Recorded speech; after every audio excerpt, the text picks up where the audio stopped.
Bon matin tout le monde, vous allez bien? Yes, bienvenue à 180, on n'a pas changé de nom. Bienvenue si vous nous visitez pour une des premières fois. Je suis content de vous accueillir. Je m'appelle David, je suis pasteur de l'Église et on poursuit ce matin notre série qu'on avait commencée dimanche passé qui est POV et ce point de vue de Dieu qu'on veut découvrir, qu'est-ce que Dieu a à dire de nous. Je vous parlais la semaine passée en introduction de la montée des sommets, si vous avez vu le truc passer. C'est une activité qui se fait, qui a été organisée par la Fondation du Centre Jeunesse de la capitale et puis qui invite finalement la population à participer, à monter le mont Sainte-Anne et puis avec l'inscription, dans le fond, le coût de l'inscription ou même si vous voulez donner plus, bien tous ces dons-là, ces inscriptions-là vont pour justement la Fondation du Centre Jeunesse. Et dans le fond, ça se trouve à être des enfants, qu'on appelle la DPJ, qui n'ont pas toujours eu l'opportunité d'avoir un contexte peut-être idéal, un contexte avec une situation minimum pour pouvoir grandir, de pouvoir être en sécurité sur différents plans. Et on veut se joindre en Église à cette initiative-là parce qu'on a des fois cette impression que la misère humaine, les enfants qui ont des difficultés, peut-être ça se passerait ailleurs qu'à Québec, ailleurs dans un autre pays, un autre continent.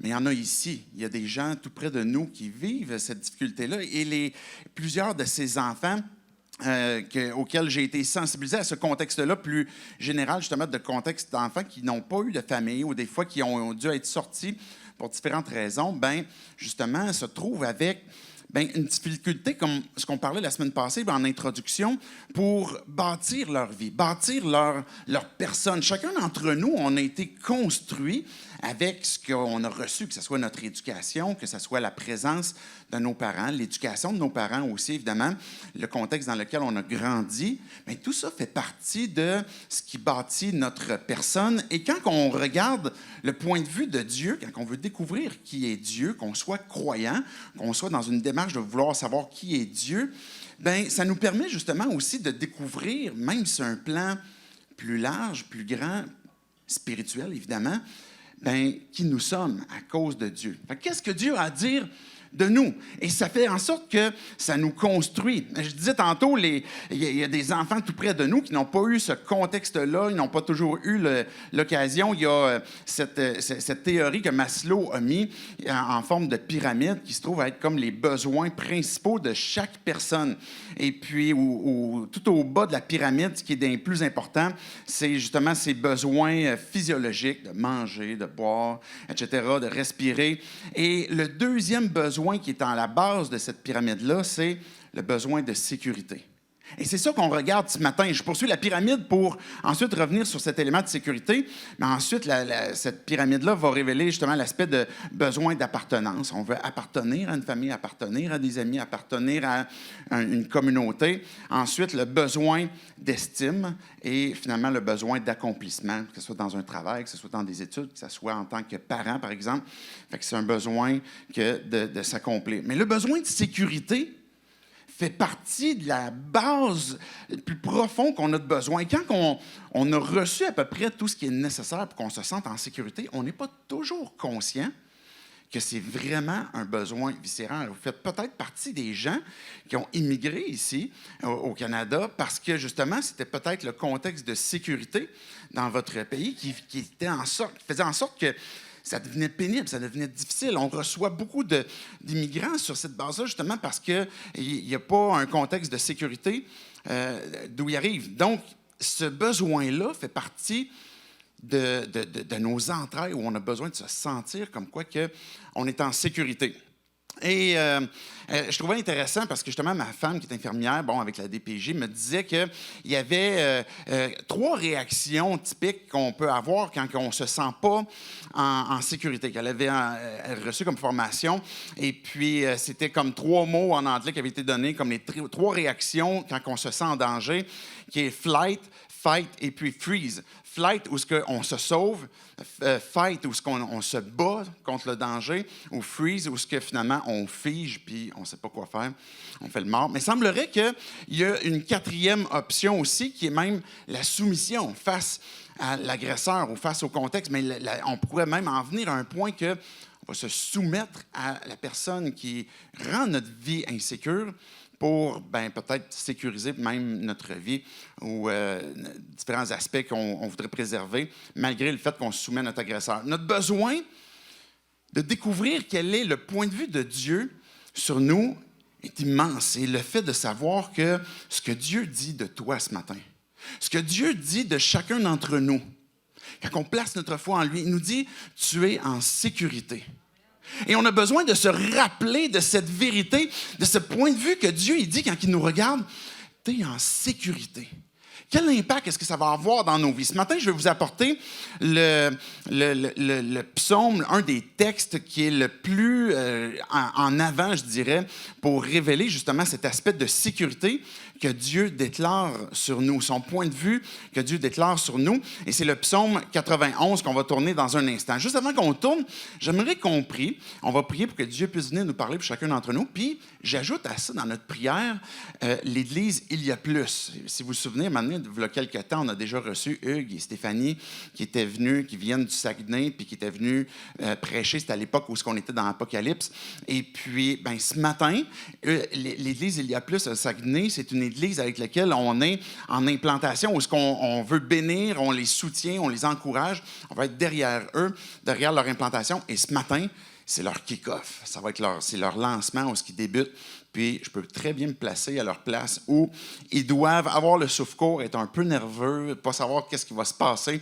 J'aimerais qu'on prie pour eux ensemble pour que Dieu puisse leur donner une matinée remplie de joie au-delà de tout ce qu'ils ont organisé. Dieu, on va te dire merci pour ce temps qu'on a ensemble, de pouvoir regarder ce psaume que tu veux nous encourager en nous disant qu'on est en sécurité entre tes mains. Dieu, je te prie que tu puisses, pour chacun d'entre nous, venir nous parler avec ce qu'on a besoin de recevoir là où on est. Que tu puisses venir, Dieu, apporter cette lumière sur peut-être ces différentes questions que l'on a par rapport à nos vies, qui nous créent une forme d'insécurité et que tu puisses justement nous révéler, qu'est-ce que tu veux nous dire? Qu'est-ce que toi, tu veux nous montrer de ta personne? Dieu, on veut se joindre aussi à Il y a plus, à Saguenay, que tu puisses les bénir, que tu puisses être au-devant d'eux. Dieu, qu'à travers eux, que tu vas apporter l'avancement de ton royaume, que des gens vont pouvoir découvrir la vie en toi, Jésus, à cause de cette proclamation de l'Évangile qui va se faire continuellement. Bénis-les ce matin, que tu puisses justement leur renouveler leur énergie, puis leur donner, au-delà de toutes peut-être des inquiétudes, des petits stress qu'ils peuvent avoir, mais une joie immense, Dieu, que de faire l'œuvre que tu leur as confiée. Et c'est en ton nom, Jésus, qu'on prie ces choses. Amen. Amen. Tu es en sécurité. Vous pouvez dire, ouais, vous pouvez dire, yeah, vous pouvez dire Amen. Si vous êtes d'accord avec une vérité, c'est une façon de dire à Dieu, Dieu, je suis d'accord avec ça, puis je dis Amen parce que oui, c'est vrai. Tournez avec moi dans le psaume 91, sinon vous pourrez suivre avec le texte qui va être à l'écran. Avec ce psaume 91, dans le fond, on va lire les versets 1 à 16, pour qu'on puisse découvrir justement quel est le point de vue de Dieu concernant nos vies, concernant nous, en ce qui concerne justement cet aspect de sécurité. Regardez le verset 1. « Celui qui habite sous l'abri du Très-Haut repose à l'ombre du Tout-Puissant. Je dis à l'Éternel, tu es mon refuge et ma forteresse, mon Dieu en qui je me confie. Oui, c'est lui qui te délivre du piège de l'oiseleur et de la peste dévastatrice.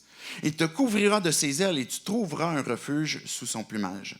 Sa fidélité est un bouclier et une cuirasse. Tu ne redouteras ni les terreurs de la nuit, ni les flèches, ni la flèche qui vole durant le jour, ni la peste qui rôde durant les ténèbres, ni le fléau qui frappe en plein midi, ni le COVID. Non, oubliez ça, c'était pas là-dedans. Verset 7. 6 000 tombent à côté de toi et 10 000 à ta droite, tu ne seras pas atteint. Ouvre seulement les yeux et tu verras la punition des méchants. Verset 9. Oui, tu es mon refuge éternel, tu fais du Très-Haut ta haute retraite. Aucun mal ne t'arrivera, aucun fléau n'approchera de ta tente, car il donnera ordre à ses anges de te garder dans toutes tes voies. Ils te porteront sur les mains de peur que ton pied ne heurte une pierre. Tu marcheras sur le lion et sur la vipère, tu piétineras le lionceau et le dragon. Puisqu'il est attaché à moi, et Dieu qui est en train de parler à partir du verset 14, je le délivrerai, je le protégerai, puisqu'il connaît mon nom. Il fera appel à moi et je lui répondrai. Je serai avec lui dans la détresse. Je le délivrerai, je l'honorerai. Je te comblerai de longs jours et je lui ferai voir mon salut. Ça, c'est le verset 91, qui nous montre le point de vue de Dieu sur nos vies, que tu es en sécurité. Le tout premier verset qu'on a vu, mais déjà, Dieu est en train de nous dire, mais celui qui habite sous l'abri du Très-Haut repose à l'ombre du Tout-Puissant. C'est un texte qui nous parle, bien, évidemment, de sécurité, mais pourquoi est-ce qu'on est en sécurité quand on est près de Dieu? Pourquoi est-ce qu'on est en sécurité quand on décide de lui faire confiance? Pourquoi est-ce que Dieu a cette déclaration, ce point de vue sur nos vies? Le texte est en train de parler de forme poétique pour utiliser des contextes terrestres, des contextes humains, où on parle de fléau, on parle de peste, on parle de lionceau, on parle dans le verset, il va dire par exemple, au verset, excusez, je l'ai perdu. Verset 6, il va parler de la peste, par exemple, il va parler de la flèche, il va parler des fléaux qui frappent en plein midi, il va parler de guerre, mais ces images-là, dans ce texte du psaume 91, est là pour nous montrer qu'il y a toutes sortes de choses qui nous inquiètent sur Terre. Il y a toutes sortes de choses qui viennent générer de l'inquiétude. Que ça pourrait être la maladie, que ça pourrait être des guerres, que ça pourrait être des contextes qu'on ne peut pas contrôler dans certaines circonstances. Et tous ces éléments-là nous emmènent à où je vais trouver mon refuge. C'est où je vais trouver ma forteresse. Ce premier verset-là, justement, est en train de parler au verset 2, qui va dire « Je dis à l'Éternel, tu es mon refuge et ma forteresse. » Refuge est en train de faire cette image, justement, mais quand je fais confiance à Dieu, je peux aller dans un endroit où je vais être dans un repos, dans un refuge, dans un endroit où je vais pouvoir dormir sur mes deux oreilles, que je ne serai pas toujours obligé de craindre qu'est-ce qui va se passer, ou que je ne suis pas obligé de me réveiller dans la nuit pour essayer d'imaginer toutes sortes de plans ou de scénarios pour réussir à m'en sortir. Dieu devient notre refuge, celui en qui on peut trouver un repos, mais aussi notre forteresse.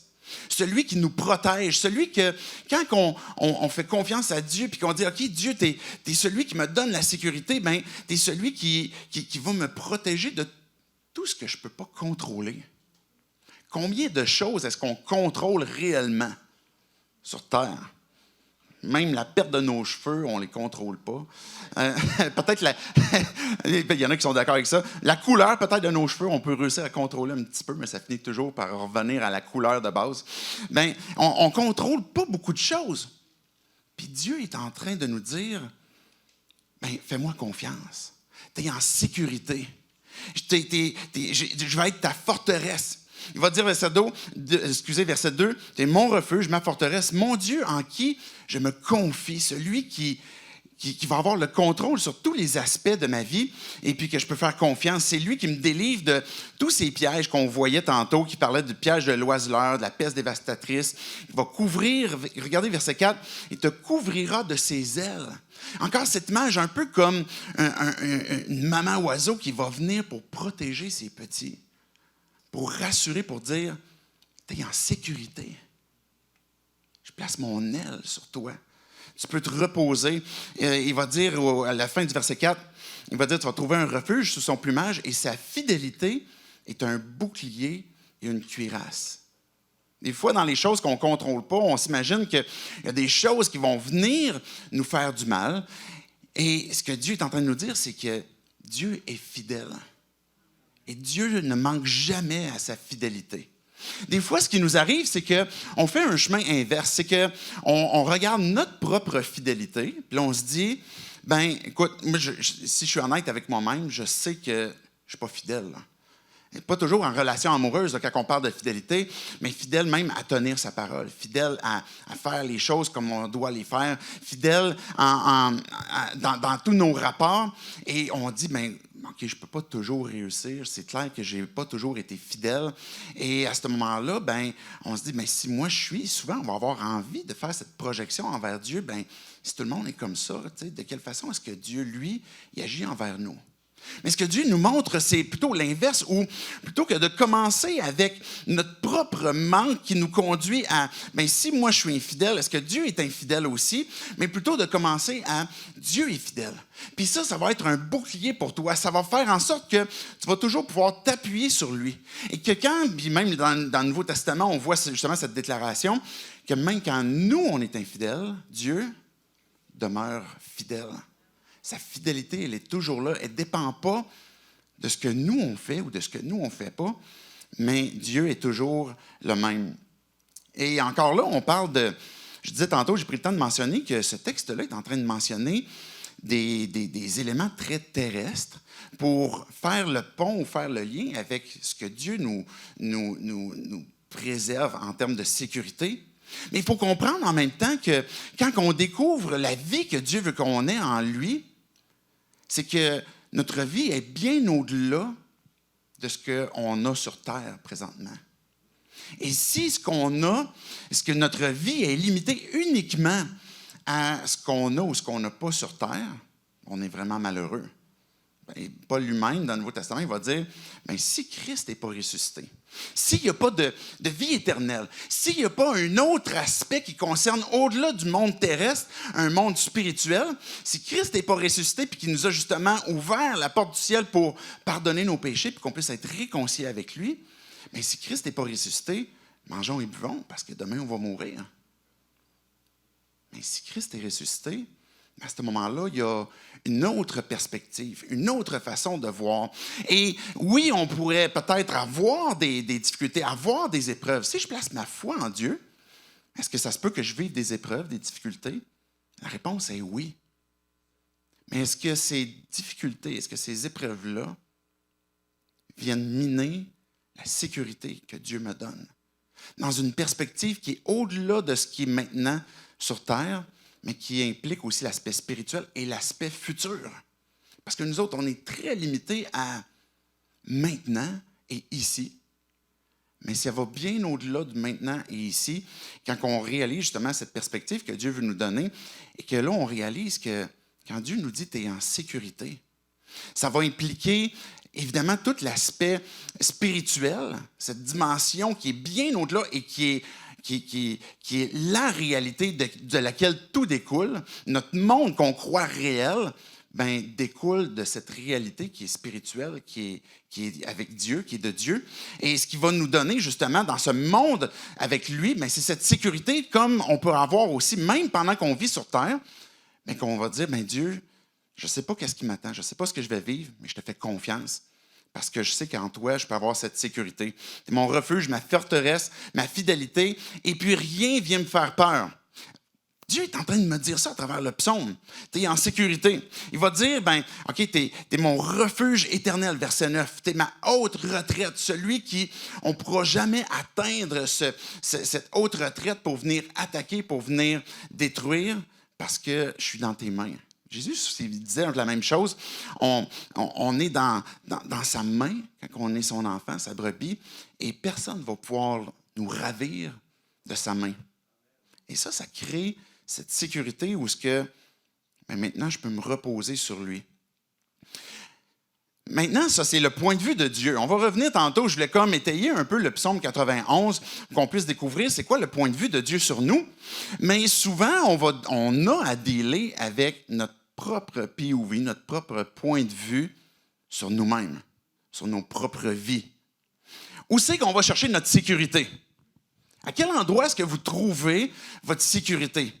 Si on ne se tourne pas automatiquement vers Dieu, bien, normalement, on va quand même chercher notre sécurité dans quelque chose. On disait tantôt que c'est comme à la base des besoins fondamentaux, c'est la sécurité. Bien, on veut pouvoir l'obtenir. Mais ça va peut-être être dans des habitudes. Peut-être que vous faites partie de ceux qui, quand vos habitudes dans la journée sont faites, l'horaire, les choses sont faites dans la bonne séquence, ça vous sécurise. Peut-être que c'est un moyen pour vous de trouver une certaine sécurité. Je ne suis pas en train de dire que c'est une mauvaise chose que d'avoir un horaire que vous devriez comme juste suivre le vent. Mais dans quoi est-ce qu'on va chercher notre sécurité? Mais si c'est dans des habitudes, bien, nécessairement, vous l'avez vécu à un moment donné, il y a toujours de quoi qui vient briser nos habitudes. C'est quoi notre réaction? On fulmine, on enrage, on est fâché, on est irrité parce qu'il y a quelque chose qui vient briser ce sur quoi on est en train de se sécuriser. Ou peut-être ça pourrait être l'argent. Des fois, on est vertueux, fait qu'on ne dit jamais que vraiment je prends ma sécurité dans l'argent. Mais malgré tout, la vraie réalité, quand on en manque, ben, on fait un petit peu d'angoisse pendant la nuit. Si on ne sait pas si le loyer va passer le premier, ou on ne sait pas comment est-ce qu'on va réussir à manger, si on ne sait pas comment on va réussir à payer les frais scolaires, bien, nécessairement, on va stresser. Là. Tout le monde, on va stresser. Il n'y a pas personne qui va être épargné de ça. On va avoir envie de trouver des solutions puis essayer de trouver des idées pour comment est-ce qu'on va réussir à trouver une certaine sécurité. Et peut-être même, des fois, ça va aller jusqu'à notre retraite. Peut-être que vous êtes rendu là, peut-être que vous êtes comme très loin de là, mais vous êtes déjà en train de réfléchir à mais je veux sécuriser ma retraite. Encore une fois, ce n'est pas une mauvaise chose que de planifier pour le futur, mais est-ce que c'est l'argent qui devient ma source de sécurité? Encore une fois, quand il arrive de quoi, le taux à brise, elle vient comme manger le fond de votre compte de banque. La bourse s'effondre, effectivement. Bien, le coût de la vie augmente. Il y a des choses qu'on ne contrôle pas. Bien, comment est-ce qu'on va réagir? Mais si notre sécurité est dans, par exemple, une formation, peut-être qu'à cause de la formation que j'ai reçue, ma formation scolaire, l'expérience que j'ai, je peux m'appuyer sur ça et ça devient pour moi une sécurité. Ça vient sécuriser un peu mon identité aussi. Et peut-être que ça pourrait être la différente médecine, peut-être la façon de manger ou de prendre certains produits X pour essayer de comme, vivre le plus longtemps, le plus en bonne santé le longtemps possible. Encore là, ce n'est pas une mauvaise chose. Mais quand on fonde notre sécurité sur je vais essayer de vivre avec le moins de souffrance, avec le moins de maladies pour que je puisse vivre le plus longtemps possible. Puis ça va être tel type d'alimentation, ça va être tel médicament, ça va être telle chose. Bien, si ma sécurité repose uniquement sur ça, ou principalement sur ça, bien, nécessairement, à un moment donné, on va vivre une forme de détresse quand on va voir que hey, je ne suis pas capable de contrôler finalement ma santé. Il arrive de quoi que je n'avais pas vu venir. Ça peut être nos capacités. Peut-être que vous êtes des personnes qui avaient de grandes capacités, qui sont capables de faire beaucoup de choses jusqu'au jour où tu te fais une hernie discale. Parce que tu as trop forcé croche, je ne sais pas. Je vous ai déjà compté, il y a longtemps, à un moment donné, il y avait comme ma tank à eau chaude. Et puis moi, j'ai comme, c'est pas une bonne chose, là, mais j'ai comme une espèce de mentalité où il ne faut pas que je demande de l'aide. Je ne sais pas si il y en a des comme moi, mais c'est un péché, là, je le confesse, c'est de l'orgueil, là, mais c'est ça. Bref. À un moment donné, j'avais la tank à eau chaude qui pète, qui arrête de fonctionner, puis je me suis dit, OK, je suis capable, je vais la sortir dehors. Puis c'était une tank à eau chaude qui est comme une tank à l'huile, fait que c'est encore plus lourd qu'une tank électrique. Puis je me souviens comment est-ce que j'ai forcé à peu près comme un après-midi de temps pour monter 4 marches. Et j'avais des capacités, j'étais capable de le faire. Ça a tout pris mon petit jus pour ma capacité pour le faire. Mais souvent, on pourrait avoir cette tendance justement, mais je vais reposer sur ce que moi je suis capable, sur mes capacités intellectuelles, mes capacités physiques, parce que je vais être capable de soulever, je vais être capable de... Et puis là, on va se reposer sur ce que nous, on a comme ressources personnellement pour pouvoir être en sécurité. Encore une fois, jusqu'à quand?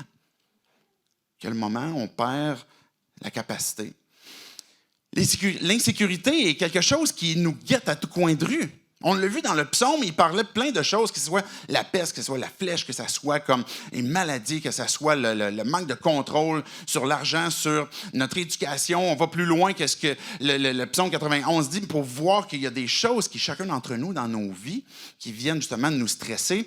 Et cette insécurité peut être générée par justement ces choses qui nous sont enlevées. Ça peut être par peut-être même un rejet aussi, le rejet de proches qui fait en sorte qu'à un moment donné, même dans nos relations, on devient très insécure, où on a peur de perdre les gens près de nous, puis on commence à plus agir en fonction de qui on est pour essayer de préserver ou sécuriser certaines relations. Ça pourrait être peut-être généré par une mauvaise image de soi, ou à cause, parce que ça peut être son apparence, ça peut être à cause d'un handicap, ça peut être à cause de la honte que je peux porter, cette image que je vois de moi-même qui m'emmène finalement à être très insécure. Peut-être parce que je tombe facilement dans la comparaison par ceux qui ont plus de capacité, plus d'intelligence, plus de richesse, sont plus beaux, sont plus prospères. Mais la comparaison vient générer justement cette insécurité quand on regarde face aux autres, qu'est-ce que les autres ont. Et peut-être l'échec qu'on a déjà subi des échecs, peut-être à l'école, mais peut-être dans des relations amoureuses, peut-être au travail, des relations d'amitié. Puis ces échecs-là font en sorte qu'on a peur. De quoi je vais avoir de l'air si quelqu'un fait mieux que moi? De quoi je vais avoir de l'air si ça se révèle comme quoi que je n'ai pas réussi ou j'ai manqué? Mais chacun d'entre nous, on va avoir souvent ce point de vue de nos propres vies, de voir que le sentiment de sécurité n'est pas facile. De dire vraiment, je suis confiant, puis je ne suis pas emporté par le stress continuellement. Ce stress qui, peut-être au début, on vit un élément stresseur, et puis ça peut être une bonne chose parce que là, ça nous emmène à réagir à un événement quelconque pour qu'on puisse intervenir.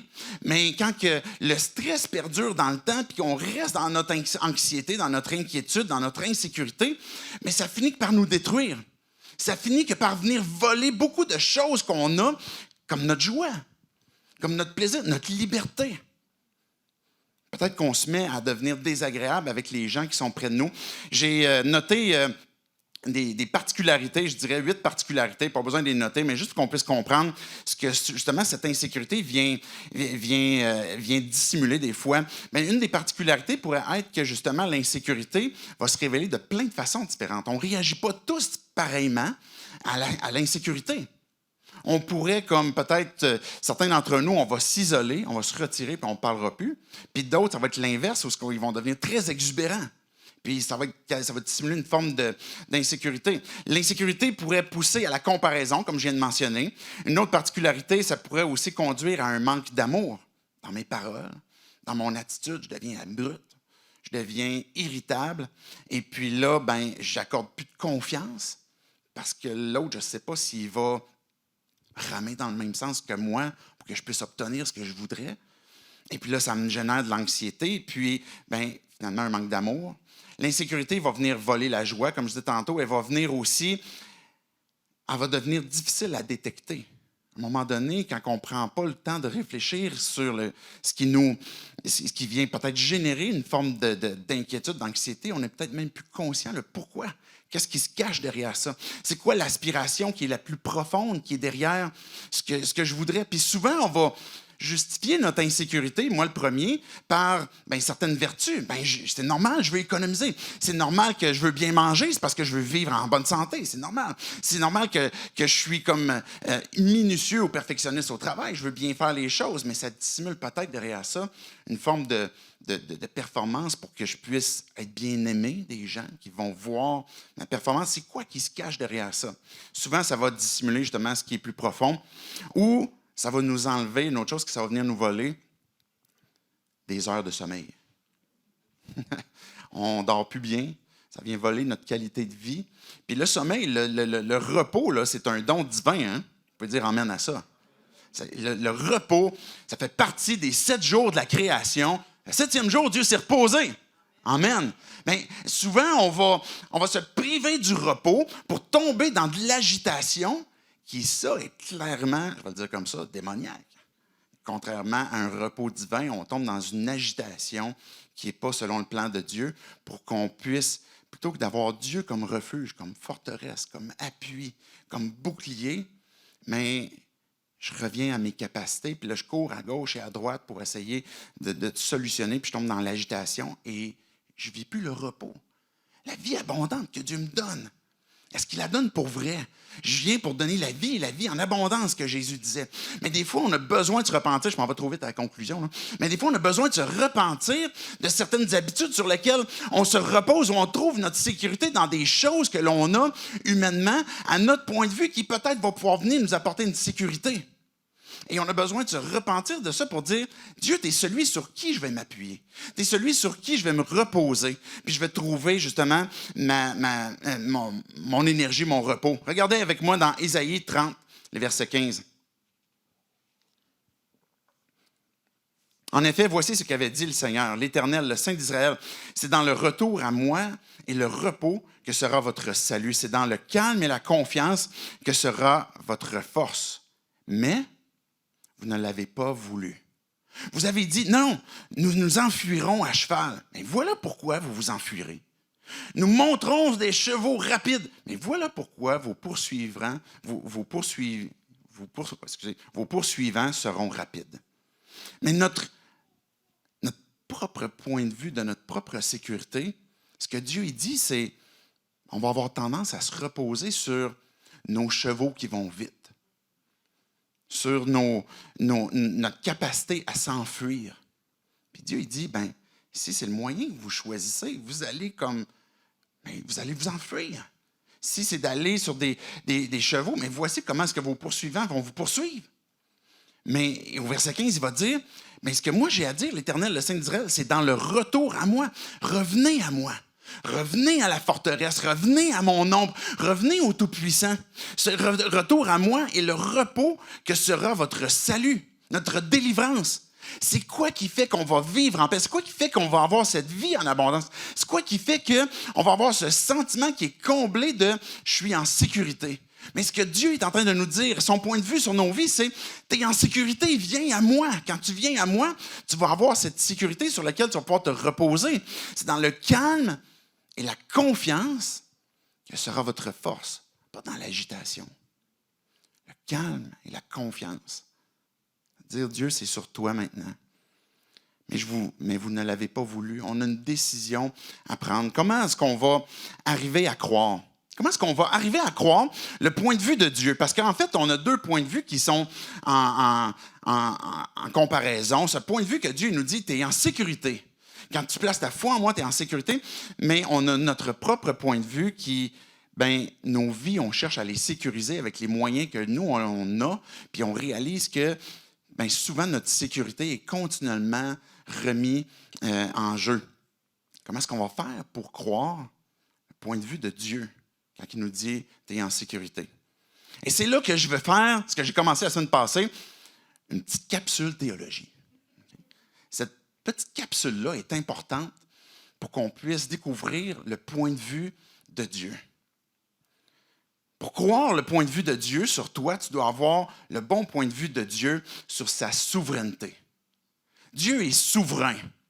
Ce que ça veut dire, la souveraineté, peut-être c'est un mot que vous avez déjà entendu quand on parle de souveraineté. Ça rentre facilement dans le jargon théologique. Puis peut-être que vous l'avez tellement entendu que ça a peut-être perdu un peu sa saveur. Mais la définition que on pourrait dire, c'est que la souveraineté divine, c'est le règne du Seigneur sur la création.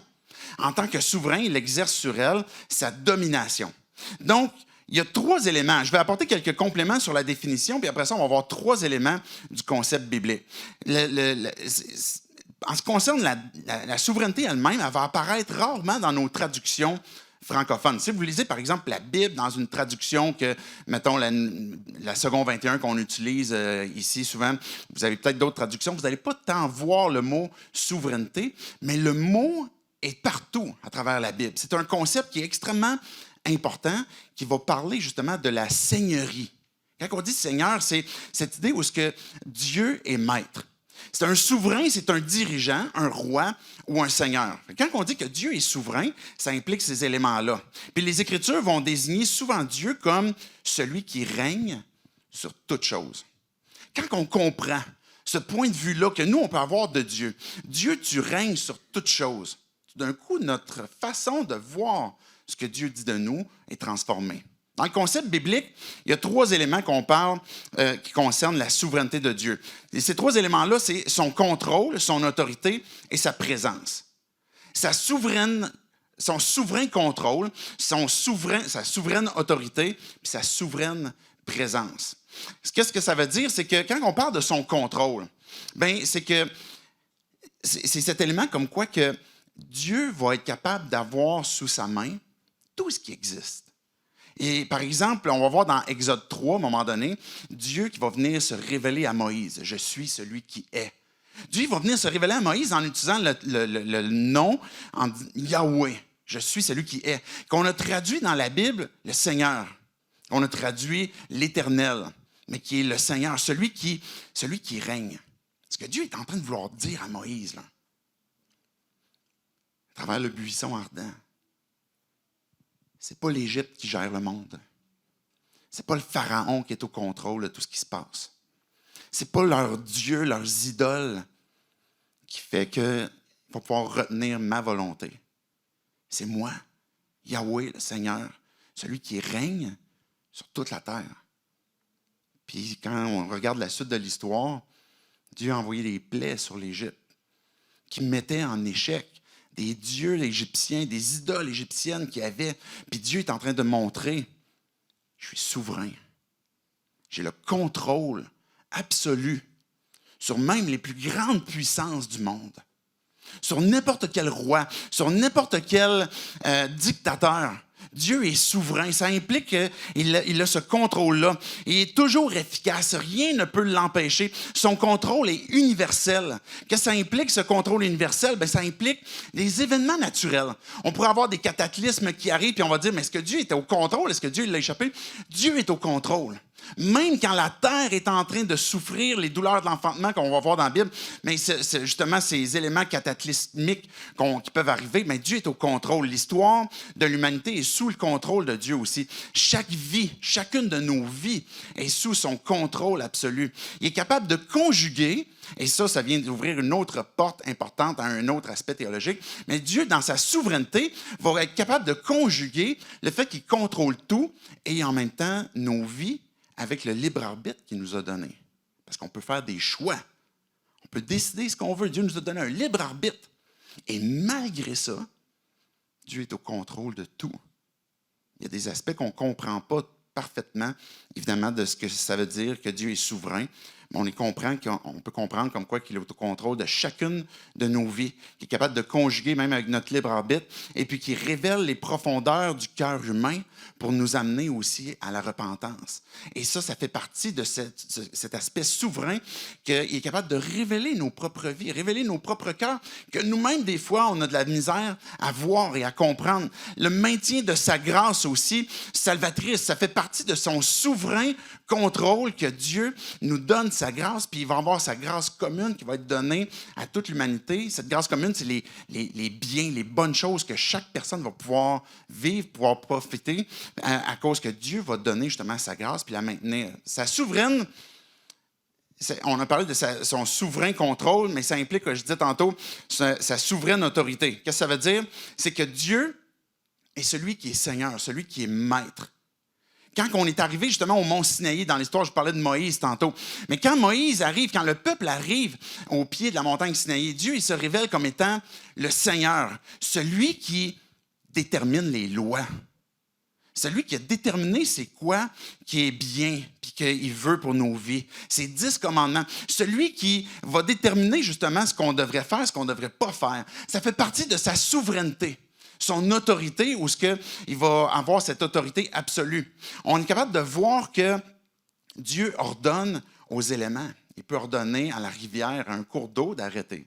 Il peut ordonner aux animaux, par exemple, d'enfanter. On voit des psaumes qui donnent là-dessus. Il peut ordonner au roi et à n'importe quel dictateur. Il peut incliner le cœur du roi, que la Bible nous dit. Il va ordonner aux démons. On voit dans le Nouveau Testament Jésus qui chasse des démons, qui les ordonne de quitter. Il va ordonner aux maladies de quitter, à la vie de revenir, la fièvre qui va être chassée. Il est capable d'ordonner à n'importe quoi pour que la chose arrive. Il nous donne... il nous demande aussi de lui obéir. Ça implique cet aspect d'autorité où ce que Dieu est souverain sur nos vies, dans son autorité. On va dire de Jésus qu'il est notre Sauveur et notre Seigneur.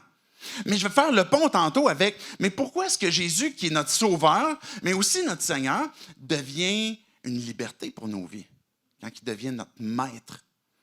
Mais on n'a pas à craindre à lui obéir. Il est celui qui transcende tous les aspects de nos vies, et pas uniquement les aspects religieux ou sacrés, mais même le travail, même tes relations. Dieu a cette autorité, cette souveraine autorité. Et le troisième aspect sur la souveraineté de Dieu implique sa présence. Dieu a un contrôle absolu. Dieu a aussi une autorité absolue, mais sa souveraineté implique aussi sa présence. Dieu n'est pas uniquement un Dieu lointain qui a créé le monde puis qui s'est retiré pour jouer aux cartes à quelque part dans le fond de l'univers, mais il est impliqué avec nous. Il est présent dans nos vies. Et sa présence implique justement cette solidarité dont il fait preuve aussi avec nous, qui va concrétiser par l'alliance qu'il va faire avec nous. Quand que Dieu a décidé de faire une alliance éternelle, c'est parce qu'il souhaitait avoir sa présence avec nous. Il souhaitait être là. De quelle façon est-ce que Dieu est présent? On parlait tantôt comme quoi que Dieu est ma forteresse, ma haute retraite. Mais c'est où? Il faut que j'aille pour ça. Mais la souveraineté de Dieu implique que Dieu est un souverain, un roi qui est présent, qui est là, qui nous appelle son peuple. Pourquoi est-ce qu'il nous appelle son peuple? Pourquoi il nous invite à se joindre à lui? Parce que quand on devient son peuple, on devient ses enfants, nos batailles deviennent ses batailles aussi. Il nous donne la bénédiction, il nous aime, il nous corrige, il est avec nous, il met son nom sur nous, il habite parmi nous. Et de quelle façon il le fait? On voit dans l'Ancienne Alliance plusieurs fois où, par exemple, la nuée va descendre sur le temple. Dieu va manifester sa présence dans différents moments comme ça, où on va voir aussi à travers Jésus qu'on lui donne le nom d'Emmanuel, Dieu avec nous. Puis on va voir dans cette nouvelle alliance que l'Esprit qui nous est donné vient vivre en nous pour que Dieu puisse partager justement nos vies. Quand on dit que Dieu est souverain, ça implique qu'il est présent. La souveraineté, ce n'est pas une forme de déterminisme fatal, mécanique. Je ne sais pas si vous avez tout compris le sens de mes mots. Quand on parle de souveraineté, c'est pas que... Bon, maintenant, je n'ai même plus merci. Moi, me soucier de Dieu parce que tout va arriver comme tout est canné d'avance puis je n'ai pas à rien faire. C'est faux, c'est pas ça la souveraineté de Dieu. Dieu est présent. Il veut qu'on lui parle. Il veut qu'on le prie. Il veut qu'on lui dise peut-être ce qui nous inquiète. Il veut qu'on lui dise c'est quoi nos doutes. Il veut qu'on lui dise quand on se réveille la nuit et qu'on souffre parce qu'il y a des choses qui nous inquiètent. Mais Dieu, je sais que tu es là, tu vis en moi, tu es mon Dieu, je fais partie de ton peuple, je suis ton enfant. Mais voici qu'est-ce qui me crée de l'insécurité maintenant. Et puis que là, je peux lui dire. Et puis que quand je comprends que Dieu est autoritaire, qu'il a toute autorité sur n'importe quoi, de quoi je peux avoir peur de perdre? Si Dieu est là avec moi, si Dieu a cette autorité, mais aussi ce contrôle absolu sur tout, ça se peut qu'il m'arrive de quoi maintenant, ça se peut qu'il arrive de quoi demain, ça se peut qu'il y a des choses que je ne contrôle pas. Mais ultimement, ma vie est sous son contrôle. Humiliez-vous donc sous sa puissante main, que Pierre disait. C'était un psaume où je veux arrêter de m'agiter, de m'angoisser, puis Dieu, je veux être sous ton contrôle. Mais la souveraineté n'est pas une forme de... Tout est décidé d'avance, tout est mécanique, c'est fatal. Ce n'est pas un théisme impersonnel, comme je disais tantôt. L'insécurité, et juste avant qu'on aille à la conclusion, puis je vais inviter bientôt les musiciens, l'insécurité n'est pas un sentiment à se débarrasser. C'est un état qui disparaît dans la présence de Dieu. Quand on est dans la présence de Dieu, c'est ça le pas qu'on a besoin de faire. Dieu, je veux faire plus que juste me débarrasser d'un sentiment d'insécurité. Mais je vais entrer dans ta présence. Parce que dans sa présence, il n'y en a pas d'insécurité. C'est la sécurité que je vais trouver. C'est ma forteresse, c'est mon refuge. On a besoin de refaire peut-être des nouveaux réflexes. Refaire nos pensées pour dire, quand arrivent des moments d'insécurité, quand arrive l'inquiétude, quand arrive l'anxiété, mon premier réflexe, Dieu, c'est aller à toi. C'est de revenir à toi. De faire confiance, de confesser. Tu es en sécurité. C'est ce qu'on peut dire à Dieu quand il nous dit tu es en sécurité, mais qu'on peut lui dire, mais Dieu, tu es mon sauveur. Celui qui me sauve du péché pour avoir la vie éternelle, mais celui qui me délivre de toute forme d'insécurité, tu es celui qui me délivre. Plutôt que de faire des plans d'aller à cheval pour me sauver, à cheval, je vais plutôt revenir à toi. Tu es mon sauveur, mais tu es aussi mon Seigneur. On vient de parler à plus de 6500 fois le terme Yahweh, incluant aussi les noms de Dieu dans la Nouvelle Alliance, dans le Nouveau Testament, implique que Jésus est maître, que Dieu est maître, qu'il est notre maître, notre sauveur, celui qui est souverain sur toutes choses. Mais quand je dis à Dieu, tu es le maître. Tu es le maître de ma vie. On est nous-mêmes en train de se prêcher aussi quand on proclame les vérités qui concernent Dieu. On est en train de dire, Dieu, c'est toi qui es maître de tout. Et c'est sur toi que maintenant je peux me reposer. Quand on a la louange, comme dans un instant, c'est une occasion où on se détourne les yeux de nos propres vies, de nos propres manques, de nos propres insécurités, puis on lève les yeux vers Dieu, puis on proclame avec adoration, mais Dieu, voici ce que tu es. Et là, tout d'un coup, notre âme est remplie. L'Esprit vient nous révéler les vérités qui concernent Dieu, des mensonges qui se défont, parce qu'on est en train de placer devant nos yeux, mais que Dieu est le maître de nos vies. Et le fait d'être esclave de Christ est la plus belle délivrance, la plus belle des libertés qu'on peut trouver, parce que Dieu est un maître qui nous donne la vie. Je vais inviter les musiciens à s'avancer pour qu'on puisse justement aller avec l'adoration. Et puis, juste avant qu'on puisse répondre avec les chants, avec l'adoration, ben, je vais terminer par un petit appel ou exercice qu'on peut faire chacun d'entre nous, tout simplement en fermant nos yeux, en baissant nos têtes, qu'on puisse prendre un temps avec Dieu. Je vous invite à baisser vos têtes, fermer vos yeux, et puis à compléter ces 3 phrases que je vais mentionner, que tu peux déclarer à Dieu dans ton cœur, dans tes pensées. Comment tu terminerais cette phrase-là? Dieu, tu es au contrôle de...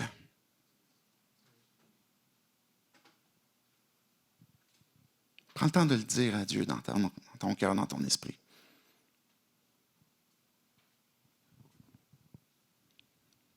Dieu, tu es au contrôle de...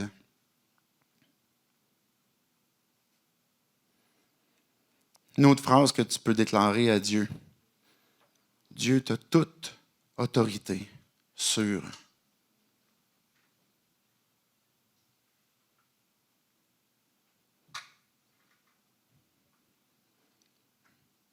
Toute autorité, Dieu, sur...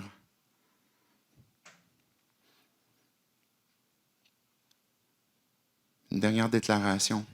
Dieu, tu es présent lorsque... De quelle façon tu vas compléter la phrase?